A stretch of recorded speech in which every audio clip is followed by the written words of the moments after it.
chilling case of Arius Williams. He threw his own son into the river. Hi everyone. In a heartbreaking turn of events that has left an entire city reeling, a young father is now behind bars, accused of committing the unthinkable. Surveillance footage allegedly shows 20-year-old Arius Williams throwing his 2-year-old son, Montrell, into the dark waters of the Bronx River. What followed was a days-long mystery, a missing toddler, desperate family members, and haunting silence until a tiny body wrapped in a blanket surfaced near the Whitestone Bridge. How does a father someone once trusted as a school assistant and caregiver descend into such darkness? And why didn't the system intervene when the warning signs were flashing bright? Tonight, we revisit the chilling final days of little Montrell's life, the emotional collapse of a broken family, and the growing questions about how many failures led to this tragedy. Stay with us, because this story will shake you to your core. Dear friends, it was a quiet May evening in the Bronx when the unthinkable began to unfold, an act so chilling, so incomprehensible, that even seasoned investigators were left in disbelief. At the center of this storm was a 20-year-old father, Arius Williams, and his innocent 2-year-old son, Montrell, a little boy, whose short life ended in tragedy that no one saw coming, or perhaps that no one stopped. Montrell Williams was last seen on May 10th. At first, there was no alert, no public warning. The toddler had been with his father, Arius, during what should have been a routine visitation. But behind the scenes, tensions were building. Just days earlier, Arius had taken Montrell to a Mother's Day gathering. Sources say that during the event, he got into a heated argument with his own mother. Fueled by frustration, he stormed out of the home with Montrell in tow, and from that moment, the toddler was never seen alive again. The child's mother, just 17 years old, reported her concerns to authorities, but law enforcement reportedly told her they couldn't intervene if the child was with his father on a scheduled visit. That moment, now deeply scrutinized, may have been a turning point in this tragic case. In the days that followed, Arius became increasingly erratic. Witnesses later described his behavior as bizarre, talking to himself, pacing back and forth, laughing for no reason, and staring at walls. His own father, Leroy Burton, said it plainly. He's not the same person we knew. Arius had once worked with children as a school assistant, a role that now feels painfully ironic in light of what happened next. Then came Sunday. That day, the child's mother unexpectedly ran into Arius on the street. What should have been a confrontation over their son's whereabouts turned into something darker. Arius allegedly pulled out a knife and, in a chilling admission, told her he had thrown their son off the Bruckner Bridge. Her panic turned to terror, but it was only the beginning of the nightmare. On Monday, Arius was taken into custody, not for what he had done to Montrell, but for refusing to reveal the child's location in family court.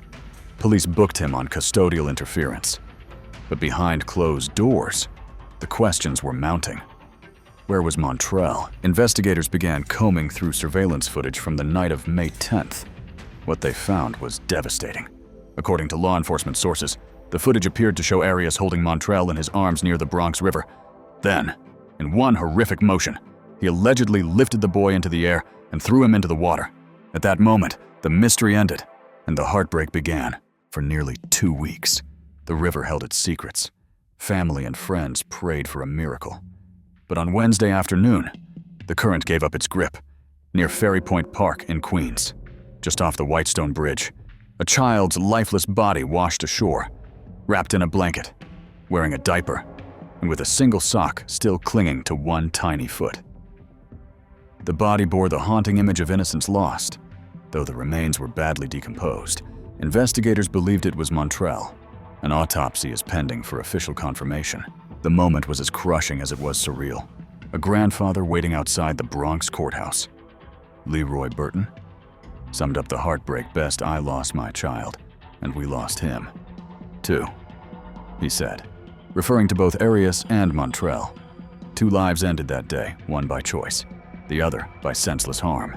Police officially charged Arius Williams with 2 counts of second-degree murder and 2 counts of manslaughter.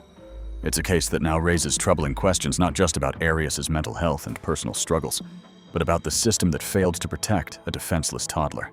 Records suggest Arius had been spiraling for months.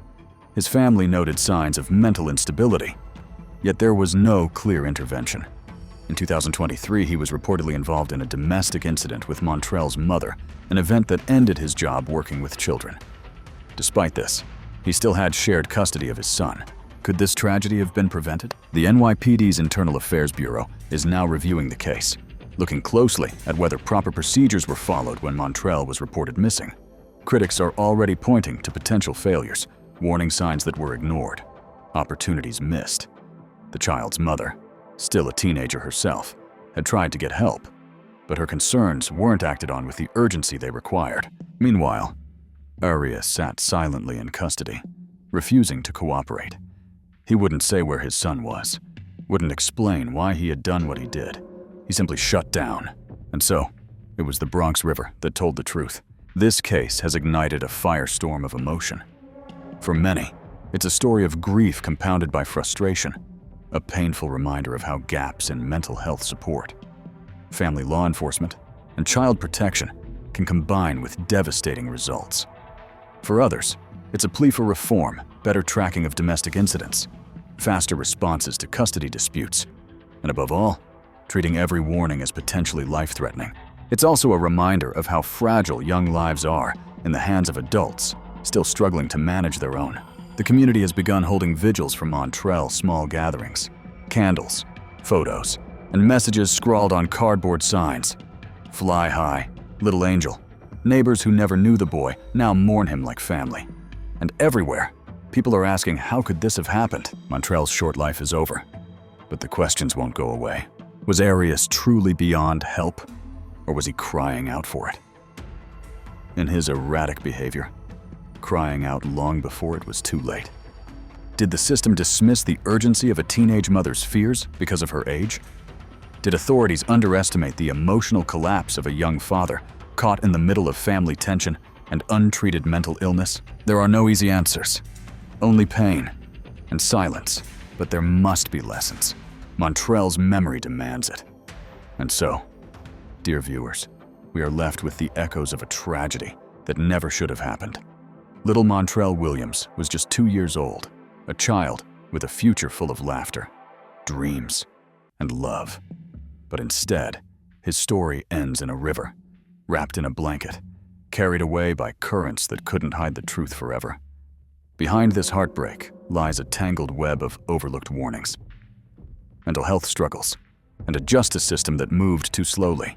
His young mother begged for help. His family saw the unraveling, yet no one stopped it in time. As we reflect on this devastating loss, let Montrell's name be more than a headline. Let it be a reminder, a call to protect the most vulnerable among us, because no child should ever be a victim of silence, of bureaucracy, or of the pain that goes unnoticed until it's too late. Rest in peace, Montrell. You deserved so much more.